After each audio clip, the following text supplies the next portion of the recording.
What is up, Bills Mafia? Thursday night, week 2, game 2, Buffalo Bills, first road game against the Miami Dolphins this Sunday in Miami, Florida. And my man, Josh Tolentino, now the Dolphins beat writer for The Athletic down in Miami, joining us again. And if you remember, he was here 2 weeks ago. We previewed the AFC East, and today we are going to dive into this game. Josh, how are you, my friend? Hey, Matt, what an intro, man. I mean, it's, doing well here in South Florida. The Dolphins, not so much after week 1. They're going to try to muster their first win against the Bills this weekend, but plenty of storylines heading into this game. This is the Shout Buffalo Bills football podcast. I'm your host, Matt Parrino. He is my co-host, Ryan Talbot.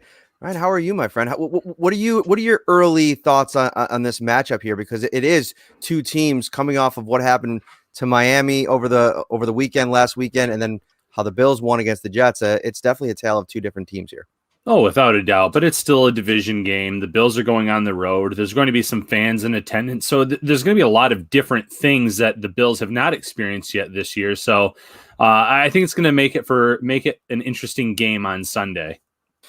So let's start off with the guy that Bills fans know are most familiar with, Ryan Fitzpatrick. And it's like, man, just the ebbs and flows to the Ryan Fitzpatrick experience are legendary. And, I went back and took a quick look at the season finale last year, and he was cooking, man. 300 plus yards, a touchdown, no picks. Turns around this year with what you'd think would be a better offense with the pieces they put around him. A couple new offensive linemen, Preston Williams back, but it went bad, and it went really bad. What went wrong for Ryan on Sunday? Hey, Matt, before we get into Fitz, when you hyped up that intro that Bills fans, everyone knows him, I thought you were going to talk about Bobby McCain, and I was like, okay, let's go. Start off, from that incident last year. We actually talked to Bobby today, and he's hyped up going in the game. But nice. Spoke with Fitz yesterday, and the kind of biggest takeaway from the conversation with him, and I think we've seen this throughout his career, is that he's just ready to bounce back. He obviously threw those 3 interceptions on Sunday, had no touchdowns against New England. And when you look back at those interceptions, I guess 2 of them out of the 3 were pretty questionable in terms of, who you're blaming. On one of them, Preston Williams, their second-year wide receiver, slipped on the play, and, defensive player of the year, Stephon Gilmore, very easy pick. At the end of the game, though, was the most intriguing one because Fitz actually had the team driving, and they were within striking distance, ready to make things really exciting at the end of the game in terms of a 1-score deficit. And they're at like the 5-yard line, and Fitz throws this ball up to Mike Gesicki in the end zone.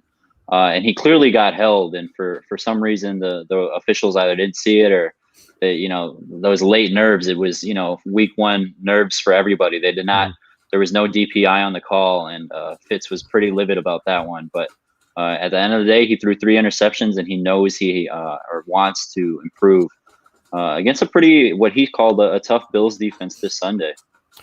He did pretty well against the Bills last year, I thought, and he had an interesting comment today, and he said, the big difference, and I think it almost – reading between the lines, I felt like there was some confidence there because you go from a defense in the New England Patriots who played primarily man-to-man coverage against a zone scheme where I feel like he could kind of fit some balls into some spaces a little bit more against the Bills secondary that's kind of predicated on bend but don't break. Don't give up the big play, but you can kind of get some work done in the short to intermediate game.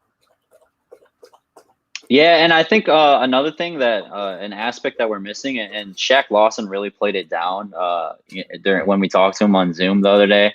But Shaq has some familiarity with this team and tendencies and personnel. And while everything changes in the NFL year to year, more so week to week in season, Shaq does know he knows what those guys do. He knows what they tend to do, and he's passing around that information in practice this week. So. I think it's going to be a really interesting matchup. And not just that, Shaq is a big trash talker. We've learned in training camp and throughout practices. There was an altercation at the end of the Patriots-Dolphins game this past Sunday that Shaq was involved in, him and Cam Newton and a few others on the Dolphins that were attempting to grab his chain, his necklace. And That was well after the game. So it should be, one of those division rival matchups where there's a lot of talking involved. We talked about what went wrong for the Dolphins on Sunday. What went right? Myles Gaskin, for instance, was maybe the hot name on the waiver wire this week in fantasy football. So what were some things that went right for Miami on Sunday? Yeah, it was really Jordan. We can start with the running back situation. Jordan Howard was the team's starting running back, and he was just wildly ineffective. Every time they gave him the ball, he couldn't find a hole. And I actually think the offensive line had a pretty good game. And just for whatever reason, Jordan Howard was not this effective zone rusher that they brought in this offseason. He did have one touchdown, but it occurred on a third and goal, the third straight try that they tried to rush in with him. But they had Myles Gaskin. He broke a few tackles, and they stuck with the hot hand. So I guess from that aspect, did it go well? Sure. From a receiver standpoint, Devontae Parker suffered a hamstring injury, and a lot of fans across the division, at least Dolphins fans, know his injury history with soft tissue. So he has practiced 2 days in a row. Flo said there's a chance that he plays on Sunday. But we're talking here on Thursday, guys, and you look ahead to next Thursday. The Dolphins actually have a Thursday night game, so they've got 2 games here within the next 7 days, and they come to this decision: do we sit Devontae against the Bills and hope he's fully ready, or at least closer to 100% on Thursday in Jacksonville? Those are some pretty heavy decisions that they're going to have to weigh, because I will tell you what, guys, when Devontae isn't on the field, it's pretty obvious that they lack some star power and flow just with what he brings with his skill set there on the outside. Yeah, I mean, it's interesting because he was a guy that for a while there early on in the first few years of his career was taking a while for things to click. And then finally we got to see it firsthand last year. I thought that the size of Parker and Preston Williams really frustrated at times this Bills secondary. So I wanted to ask you specifically about Preston Williams, because he was somebody that I thought was kind of ascending before the injury last year. How did he look in training camp? And is he somebody that they're expecting to rely on this season, or is it kind of taking it slow here as he works his way back? Yeah, Matt, I actually went on record throughout a couple instances in camp, and I thought Preston Williams, and they had some load management days. He's coming off that torn ACL. They want to be very careful. They gave him a day off here, a day off there. But when he was on the field, I thought he was the best receiver, even better than Devontae at times, with just his speed and really the highlight catch type ability that he brings. Really kind of that diamond in the rough, undrafted, and just was a really kind of niche for them last season before he went down to the injury. He failed to get it going. I think he had the most targets in New England and only a few catches. I think Chan Gailey has to be a little bit more creative when it comes to involving him and guys like Matt Breida into the offense.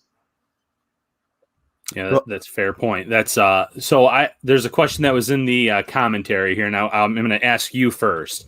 The fan said, someone paint a scenario where the Bills lose on Sunday. So the Miami strengths. That the Bills are pretty beat up right now at linebacker, especially. So maybe what would the situation be where Miami can pull off this upset on Sunday? Yeah, I think you look at the one biggest matchup I'm going to be looking at outside of Chan Gailey trying to improve his offensive play calling and the execution. You look at what the Dolphins had. Aaron Jones, who Ramsey was the highest paid cornerback in the league, and Xavier Howard has been very explosive in the past. Bobby McCain, Eric Rowe back there in the secondary.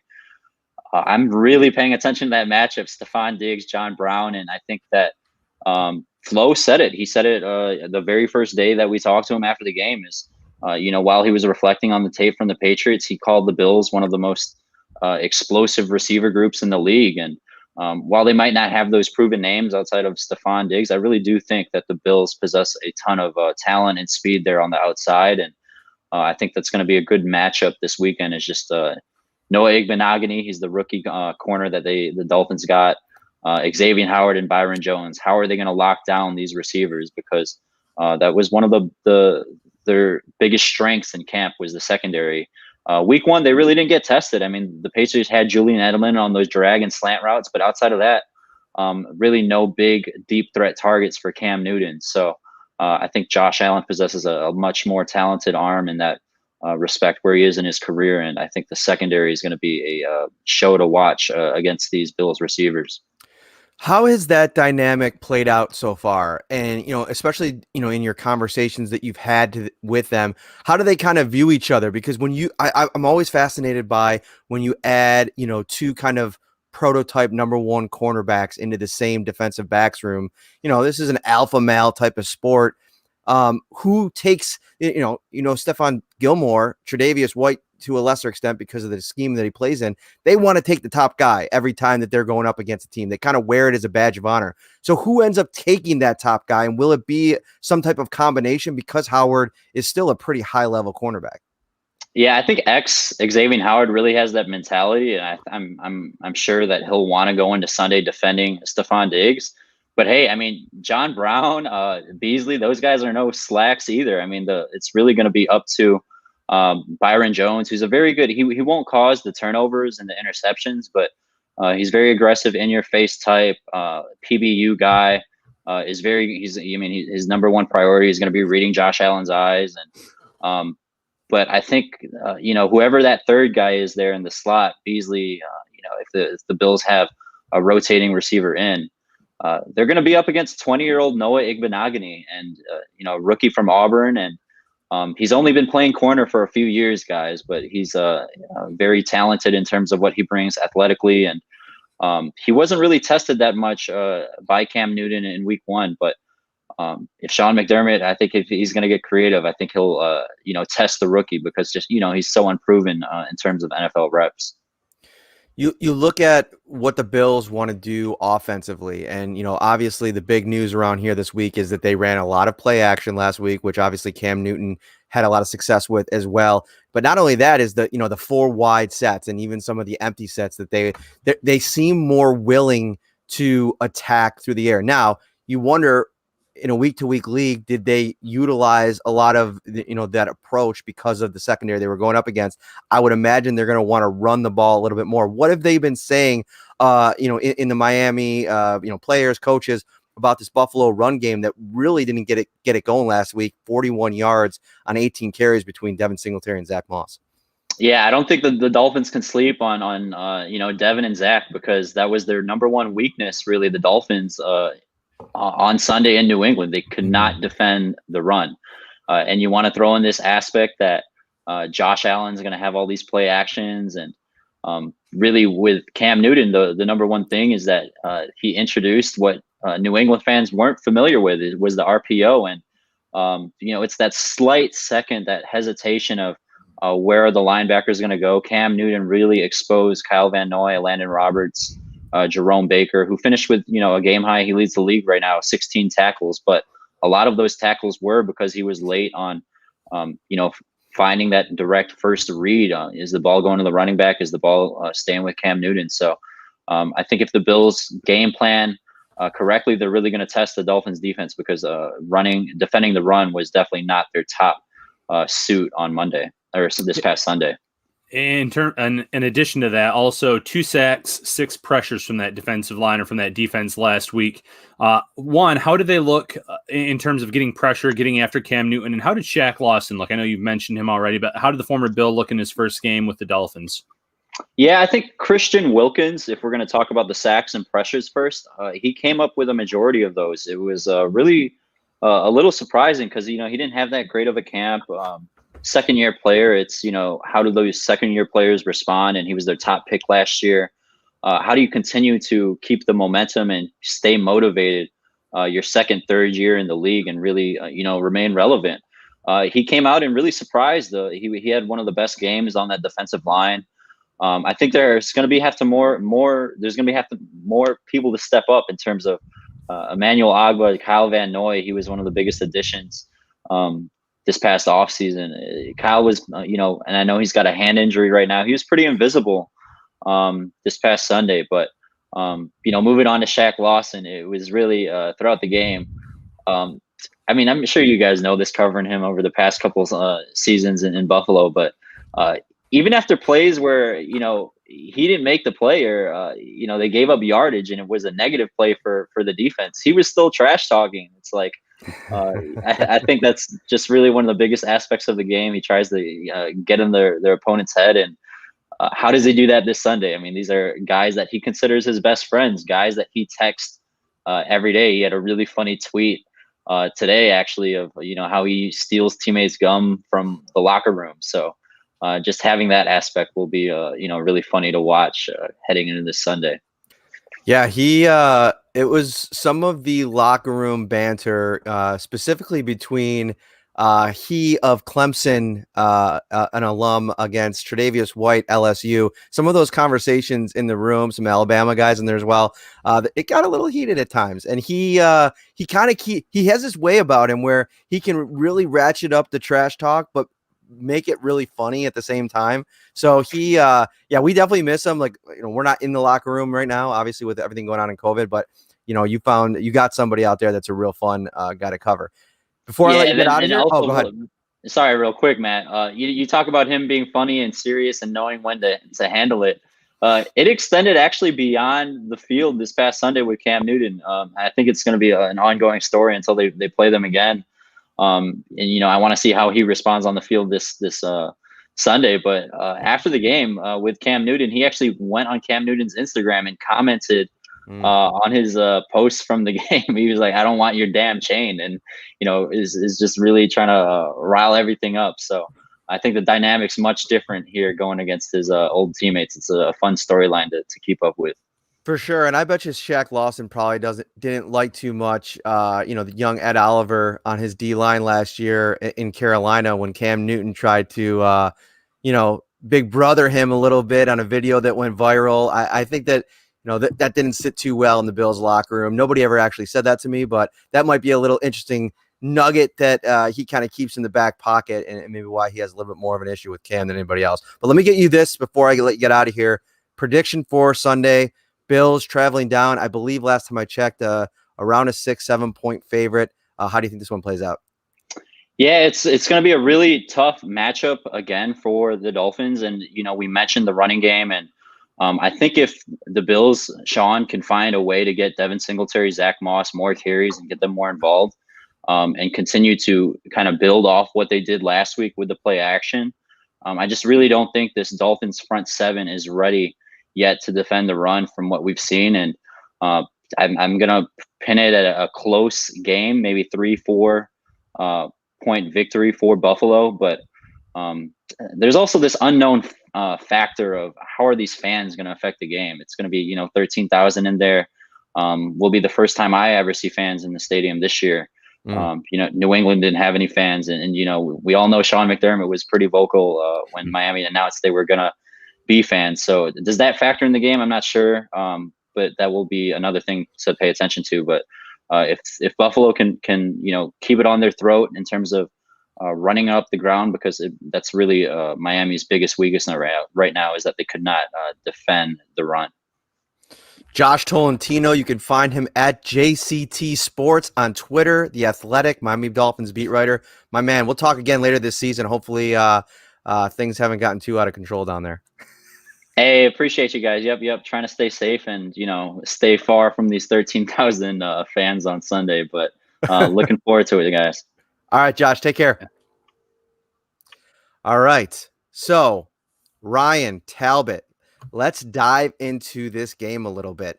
I really was interested with Fitz's presser that I watched from yesterday.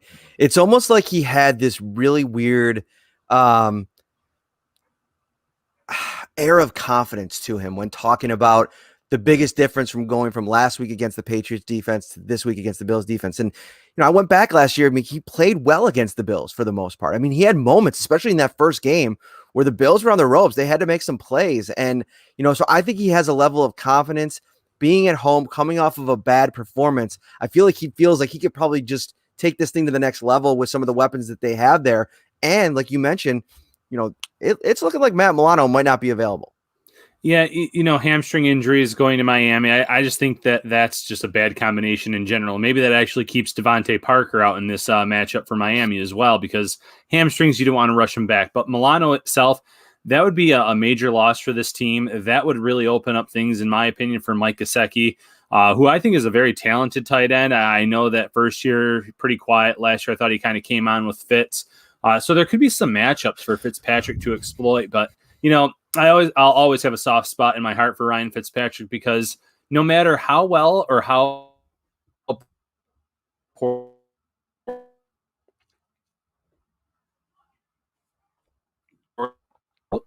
there we go. Screen went away there for a minute. Still okay. Here we go. Yes. Weird. I thought I was going to get that. Issues. I thought we were going to get the Ryan Talbot pause screen this time. Yeah, so I can update my Twitter header.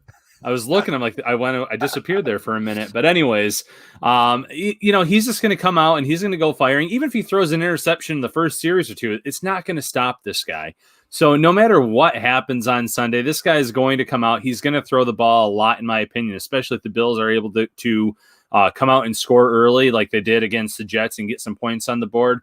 It's going to be a very interesting matchup. And I like what Josh said. I don't want to go into this game thinking the Bills are going to pull away and have another easy victory. It's another divisional game. There's a lot more talent on this Miami roster than there is on the Jets roster. So I could see this being one of those games that does come down to late in the fourth quarter before the Bills finally do pull away.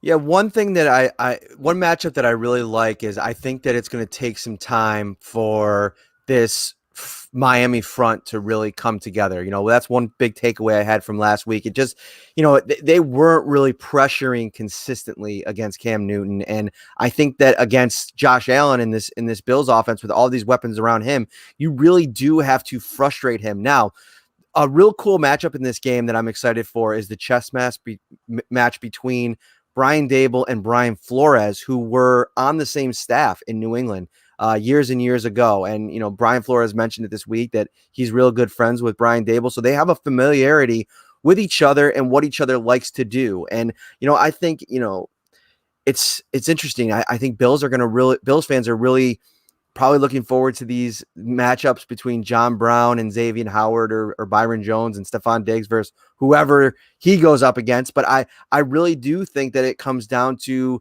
this could be a game where Josh Allen runs the ball 12 to 15 times, kind of takes a page out of the playbook of Cam Newton and what the Patriots had success with last week, even if they do it in a different way. That's one of the things that Josh made sure to mention, that, the way the Patriots ran the ball last week is a little bit different than they're going to try to do. But I just see that talent-wise and continuity-wise, that's where I give the Bills the biggest advantage on both sides of the ball. I just feel like they know each other more. I mean, for all intents and purposes, they played 4 quarters last week. This is almost like the third or fourth preseason game this week for the Dolphins, who have a lot of new parts. Oh, without a doubt. And I like what you said here about that matchup. I think Brian Dibble is going to attack the weakness of the Dolphins, and that means running the ball more. So I would not be shocked if the Bills end up with 35, 40 carries, similar to what the Patriots did last week, to exploit that.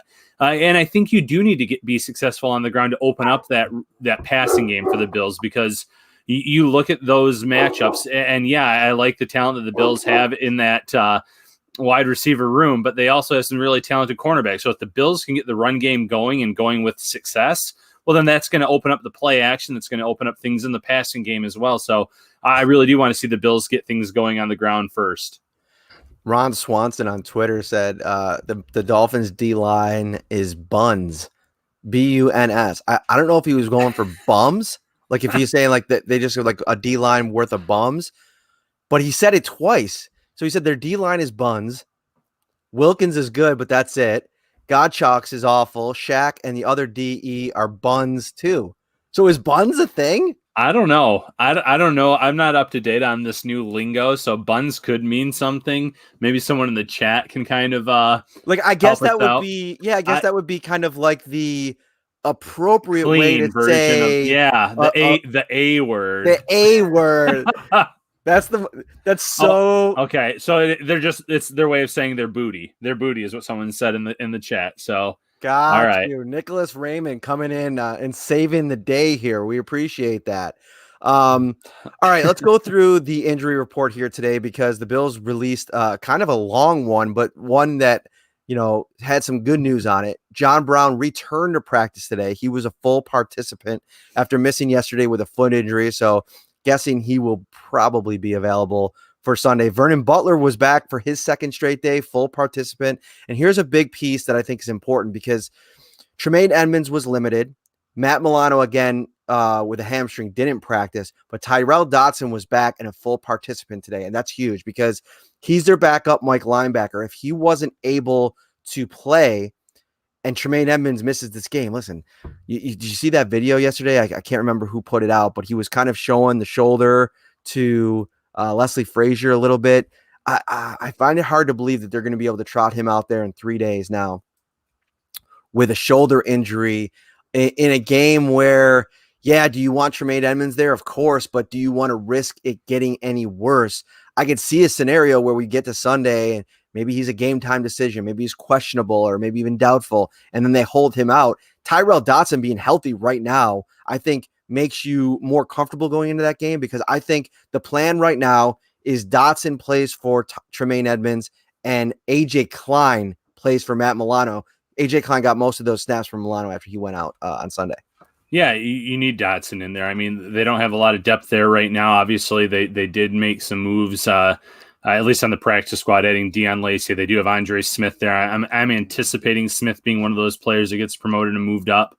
But at the same time, that's a big – and I'm not trying to disrespect these backups, but if you don't have Edmonds and Milano out there, that's a big step down with whoever you're replacing them with, just because of what we've seen, the communication between those two players, the chemistry that they have, and what they've shown over the last few years. So it's a little bit worrisome, but you said it best. I mean, this is a long season, and we're entering week 2 right now. You need to have them out there for the majority of the year. You can't rush them back. You can't try to think that this is such an important game that you need both or one of them out there, even if they're not, even if they're 50-50 to go. This is a long year. You have playoff aspirations. You're looking to win the AFC East for the first time since 1995. So this might be a game where they're without their top 2 linebackers. What is a matchup in this game that you're really zeroed in on as one that you think could really have a big impact in terms of the outcome?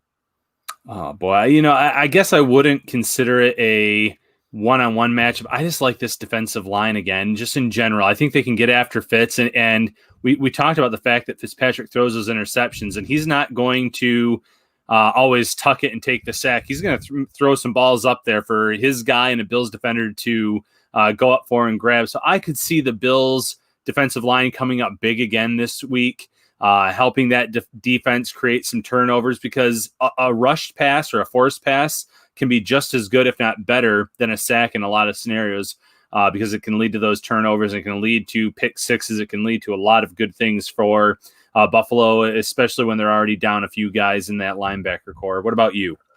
I'm really interested to see how first road trip here, how this offensive line plays in week 2. And I think that there's some really interesting matchups. One in particular, this is a game, like you mentioned Shaq Lawson. We talked about him a bit at the top of the show. That's a guy that's going to be motivated here. They've both sides have said all the right things. And Jordan Poyer was kind of let in a little bit today to see if he can maybe, he was being very careful, tiptoeing around everything he said, not to give the Dolphins any bulletin board material because they're friends. They could probably toss it back and forth a little bit, talk some trash, but you say the wrong thing, ends up on a bulletin board in Miami. And we all know how Sean McDermott feels about that. But I think that Shaq Lawson probably feels some type of way that the Bills didn't pay him, that he had to go elsewhere to, on the heels of, buying in and, listen, this is a guy that, is a young guy going down to Miami. There's a lot of pros to the decision that he made and where he ended up. And it seems like he's in a good situation there and everything. But, he built something with this group last year. And they even said it was tough to see him go. So his matchup this week, he's now that 3-4 edge rusher, which is interesting because that's not really his mold. Like I feel like he's more suited for 4-3. He plays really good against the run, and I don't think he's as consistent as just a pure pass rusher, but he's going to get a heck of a matchup here because, you go back and watch that game and Deion Dawkins earned every penny of that new big paycheck last weekend. He was great. And I think that's going to be a really tough matchup for Shaq, who's back on the right side. They're asking him to apply pressure and get pressure on the quarterback. And I like Deion Dawkins in that matchup. On the other side, Kyle Van Noy potentially, I think he only saw 40-ish of 60-ish snaps in the opener. And Brian Flores was asked about that as well. And he didn't really comment too much on it. But, if he's able to kind of rush a little bit on the other side, how does Darrell Williams hold up against him? Because Kyle Van Noy, as we know, one of the strong suits of his game is getting to the quarterback. So I really like that, those matchups, the Bills offensive, and I even mentioned him, Christian Wilkins, who I thought was really good against the Bills last year. I think that wherever he ends up, if it ends up being Cody Ford, if he's lined up near him, that could be a real battle and one that maybe the Dolphins can exploit a little bit. Yeah, without a doubt. And going over to Shaq Lawson, a few things there that you said, it is kind of funny the role that they have him in, because I think it was last year, 2 years ago. It was when McDermott was the coach, but he was out there and he openly said, I was shocked when Buffalo selected me because they ran a 3-4 and I'm a 4-3 guy. Well, now you look at him and he's in a 3-4 again. Now he's getting $10 million a year to do it. So on average, I think he can grin and bear it for that price. But it is funny how maybe they aren't using him to the best of his ability with what he does best. Van Noy, injured or hand injury, like Josh said earlier in the show. So if he is at less than 100%, that could actually be pretty advantageous for this offensive line, especially on the right side of the line. So it's one of those matchups where if they do get pressure, is Josh able to get away from it and get upfield and run with the ball? I thought that after rewatching that game, he might have been better on those scramble runs than he was even on those designed runs. So I feel like that's when Josh can really make the most with his feet. So there's just so many moving parts that I'm excited to see how it all plays out on Sunday. Yeah, and you look to this game is. I thought last week was a tough situation for the Bills because there was all of these like elevated expectations. Like if you don't come out and smash them, what's it going to mean? What's the kind of feeling going to be in the fan base? Where this week, I almost feel like there's a little bit more room for error. Like I feel like if the Bills don't go on the road and beat the Dolphins by 2 scores, it's a road game against a team that's kind of ascending a bit. So I think it's a little bit more understandable if they maybe don't dominate as much as I thought they did. And what's funny is, as much as they dominated last week, is still a 10-point game at the end of things. So that's interesting. I think that the Bills have to run the ball.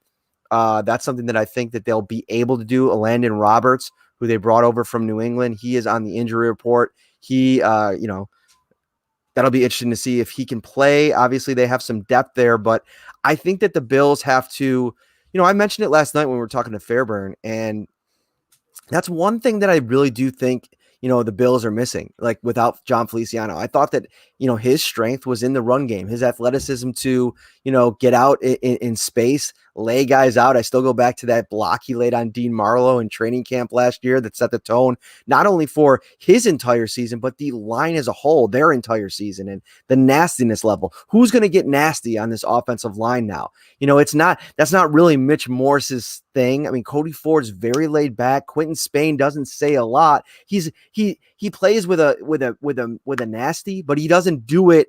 He's not very vocally nasty. So I think that without John Feliciano on the field, or even be allowed on the sideline, that really restricts this unit, from a psyche standpoint. And this is a mental game. I mean, getting guys up, we're talking about it last week, like how much guys are coming off the field and pumping each other up. And, you rely on all of these little things to help, give yourselves little boosts all over the field. And so I think that that's a big deal early. Watch that in this game. Can the Bills get their running game going? I think Brian Daboll will want to get it going. And I think that this could be a big Devin Singletary game.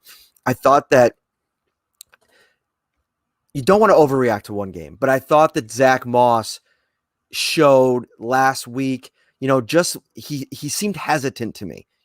I didn't feel like there were a lot of play. Now, blocking in front of him wasn't very good. But I felt like on some of the successful runs that Devin Singletary had, you could see the immediacy of the decision. You could see him hitting the hole. And I think that there was just some hesitancy in Zach Moss. That might totally be a different situation this week.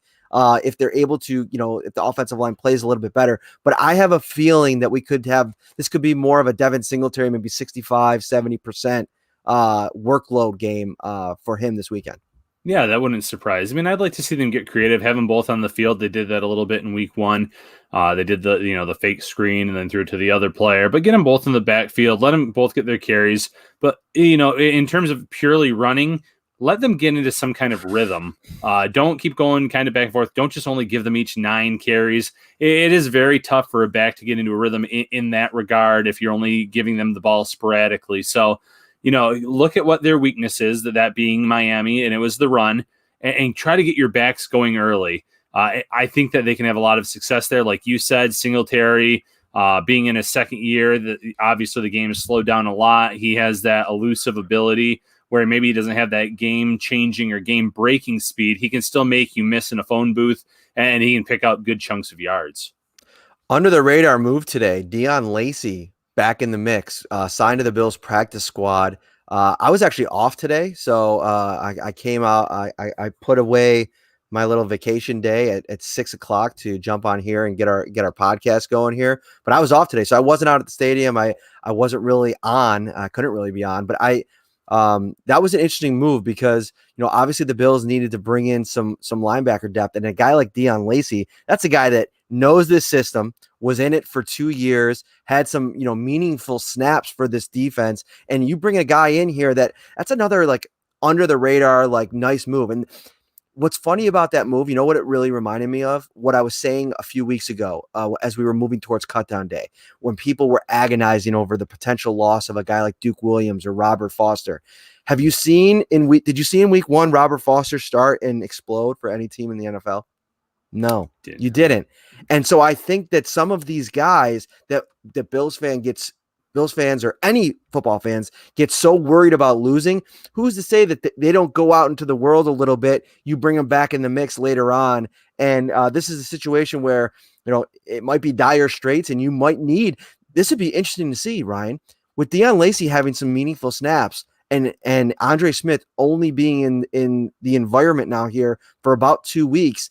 Does Deion Lacey pass him over, and do you bring him up off the practice squad just because he knows what he's doing? Just some food for thought. It wouldn't shock me. And another thing he would bring is more special teams play, which, I thought the special teams unit played really well, but he was a key contributor the last 2 seasons that he was here in Buffalo, 2017, 2018, I believe. So it wouldn't shock me. Like you said, Smith is new to the system, came over right before the cut down beforehand. So yeah, the experience does matter in this game. Having a guy that knows the system, knows the plays might be more beneficial than going with the guy that you probably like in Andre Smith. But if you feel like Lacey can get up to speed really quickly and be a part of this game plan, absolutely, by all means, bring him up. If you have any last questions, we'll probably do about 3 or 4 or 5 more minutes. If you have it, and we see a question here. And one thing here is interesting. We could touch on this before we go, is AJ Epenesa, because we didn't talk about him yesterday. I thought that was an interesting decision, but we talked about it last week. It didn't shock either one of us. We kind of went into this thing like, all right, he doesn't really play special teams. Daryl Johnson is getting a jersey. I just didn't see where he was going to fit from a numbers perspective when they already have all of these guys. Now, with Vernon Butler back in the mix, I think that it's going to make it even more difficult for AJ Epenesa to dress this weekend. And I also think that going back and watching the Bills game, I thought Daryl Johnson played well. And so the more he plays well, or, at least contributes, I think that's going to make it more and more difficult for Sean McDermott, Leslie Frazier to activate AJ Epenesa. Yeah, Epenesa is going to have to string together some impressive weeks in practice, first and foremost. And 2, you're probably going to have to see an injury occur at this point in time, because like you said, the depth across the line is great, but at defensive end, there's Hughes, there's Addison, there's Trent Murphy, there's Daryl Johnson. You have Jefferson who can play inside, outside. So, the numbers are not working in Epenesa's favor right now. So it's either going to be an injury or he's going to have to put together some really solid play in consecutive weeks. Almost like maybe what they were seeing out of Duke Williams on the practice field last year when they finally activated him. They saw enough out of him to say, let's bring him up for a game, or let's activate him. So maybe that would have to occur. Matt Gavenda, apologies if I didn't pronounce your name properly, but let's get some Q&A here going, and we'll give our prediction before we get out of here. What do you think is the over-under of Allen designed runs? If he uses blocks, I don't mind them at all, and I like how that threw a wrench into the Jets' defense to start. So I'll say I would place it at 3. I like that, and I would go the over. I'm expecting somewhere around 5 design runs, and maybe an always what's the word? I think a Brian Dable that might want to stick it to the haters a little bit and kind of prove his point that it's just something at certain times and in certain matchups that you're just going to need to do. We saw Cam Newton. They unleashed him as a weapon, as a runner last week. And that's something that Josh Allen, you can only really name 1 or 2 guys in this league that are more of a weapon when it comes to running as a quarterback. And, obviously Lamar Jackson and, Pete Cam Newton, I would throw into the mix there as well. But I think I'm going to go over. I think it's going to be around 5 this week. Over, I'll go 7. I'm going to say 7 design runs in this game. They're going to see something they like. There's going to be some times where they're down near the goal line. They're going to give him some carries there. So I'll go 7. I'll hit the over as well. All right. Do we see any more questions here? All right. Nicholas, which one do you like? Nicholas Raymond, name a Bill not named Allen that'll have a big game. Start us off. I'm going to go with Dawson Knox. I like those I like the cornerbacks that Miami has. I'm not saying that Josh Allen's going to go away from them, those talented wide receivers, but I think that there's a situation where Knox can get going. I'm not saying that this guy's going to end up with 10 targets by any means, but I'm saying maybe like a 4 to 5 catch day, which for Dawson Knox, that's not a bad day at the office. I think maybe a passing touchdown mixed in there as well. So I'll go Dawson Knox. I'm going to go Cole Beasley. I think this is a game where I was actually super impressed that, each one of them got as many targets as they did last week. I think it was 10 for John Brown, 9 for Diggs, and 7 for Beasley. I could see a 7 to 8 range Cole Beasley day and maybe a big play for a touchdown. And I really like him in this matchup. I think he could do some damage in that, short intermediate area. And I like with so much attention and so much skill on the outside with Byron Jones, Xavier Howard, maybe that's a matchup he could take advantage of. I don't remember if Igbenogany is playing mostly in the slot. That might be a matchup that, as good as Josh said that he's played early on and as talented as he is, that's a really tough matchup against a vet like Cole Beasley, who knows the kind of ins and outs and what he wants to do to beat a young player like that. I mean, we've seen him practice all the time, Ryan. I mean, he just is absolutely undressing guys. And so I think this could be, if you want it, I struggle to sit here and go out on a limb for Diggs or Brown this week. I think one of them or either of them or both of them could have a big game. They have talent. I just think that it makes more sense for, to kind of throw like someone mentioned, a wrench into things by going big time to go Beasley. Did you see another one in here that you wanted to hit here? I think Miami's. We'll go with this one here.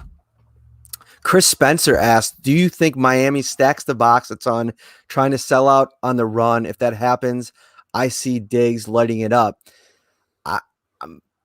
I'll let you answer this, Ryan, but I don't know if they can afford to do that with the aggressive nature that Brian Dable showed last week as a play caller in the passing game, especially with the 4 and 5 wide receiver sets that he rolled out. Yeah, and throw in the play actions. If they're going to be that try to sell it on the run and maybe they bite on that, that's going to open up someone underneath. It's going to open up someone in that intermediate area. Like you said, I'm not sure they can afford to do that. In theory, it makes sense after giving up so many yards on the ground last week to the Patriots. But it's a week-by-week league, so I wouldn't bank on it because Dable will look and see what he sees on the field. He'll adjust on the fly. He's a guy that will do that in a heartbeat. So I'm going to say no. No. All right. Before we get out of here, Ryan, great questions, everybody. Thank you so much for joining and your participation. As always, quick shout out. I will be appearing in 45 minutes on another show. It is the debut of Mr. Sal Capaccio. Is going to be doing a weekly show on social media, Sal Sports half hour before Thursday Night Football. I will have a quick hit on there with him. He'll be previewing the game as well. So if you want more digital content, head over there in a little bit. Quick shout out for him. Prediction for this weekend, Ryan. Who you got? The Bills go to 2-0 because they are not buns, as I've learned what that means now, and they win 24-17. Okay, so I'm right there with you. I'm going to also say 20. I'll change it up a little bit, and I will say 24. What did you say? 24-17? 17. I'll say 24-16. I'll go 1 point lower just so we're not the exact same. But you're right on the money, because what I really think is 24 to me is like that baseline I want to see them hit every week, no matter who they're playing against. And listen, there's going to be some tough games, but we saw, and it might just be week one, but an Arizona offense that's expected to take a jump this year. They go open up against San Francisco, score 24. I think the Bills should be able to score at least 24 points on a Miami defense that's still trying to find itself a little bit. They have some options to kind of mix things up. And I think defensively, I'll change it actually. Let's go 24-14. Because 24-17 was mine too. We didn't talk about this before. And we were 1 point off last week. It's pretty crazy, actually, because I said 30-31-13, and you said like 30-14. So it's pretty crazy. We're on the same wavelength. I'll go 24-14 because as good as Ryan Fitzpatrick has played against the Bills, I think that this defense, although the linebackers too, let's go 24-14. I'm not going to talk myself out of it. Bills win. They go to 2-0. And then we're going to turn around next week for an absolutely massive game. I'm excited to hear from Mr. Jalen Ramsey coming off of that new contract. We know about his penchant for big words when it comes to talking about Josh Allen. So we'll look forward to that. This has been the Shout Buffalo Bills Football Podcast Preview Edition. I hope you enjoyed it. Find us on all the audio platforms. This will be there instantaneously. And when I say instantaneously, whenever I get around to uploading it there. So that could be 10 minutes from now, an hour from now, 2 hours from now. We'll see when it lands, but it will eventually be available for you all weekend long to go back and dissect. And I will have my preview on Saturday. I will be back out at the stadium tomorrow. Buffalo Bills, Miami Dolphins this Sunday. Ryan, thanks for joining me, my friend, as always. Hey, my pleasure. Take care, everyone.